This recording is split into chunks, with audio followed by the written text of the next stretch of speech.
ఇదే రైతాంగం కష్టపడి పంట కోసం ఎదురు చూస్తున్న సమయంలో అకాల వర్షాల వలన మనం ఇంత నష్టం జరిగితే రైతు భరోసా కేంద్రం దగ్గర ధాన్యం తీసుకురమ్మంటున్నారు.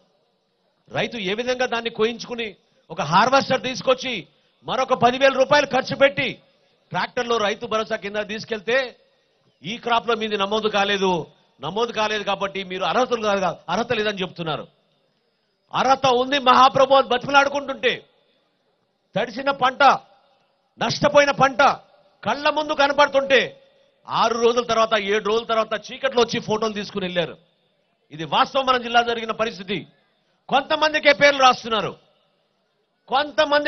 రాస్తున్నారు. జొన్నల కొనుగోలులో మన జిల్లాలో ఎంత అవినీతి జరిగిందో మీ అందరికీ తెలుసు.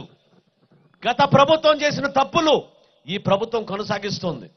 న్యాయం చేయడం లేదు, నిజాయితీగా పనిచేయడం లేదు.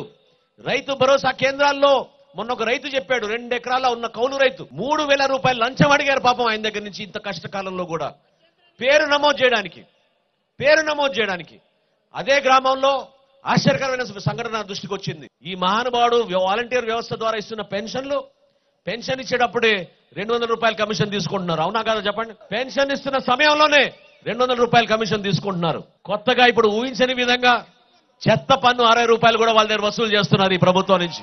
ఏమైపోయింది మానవత్వం? ఆలోచన లేదా? ఇదేదో దయ్యానికే పిచ్చి పెట్టినట్టుంది ఈరోజు మన రాష్ట్ర పరిపాలన. ఎక్కడ చూసినాగా ప్రజలు ఇబ్బందులో ఉన్నారు మహాప్రభు. మొన్ననే వచ్చింది కరోనా.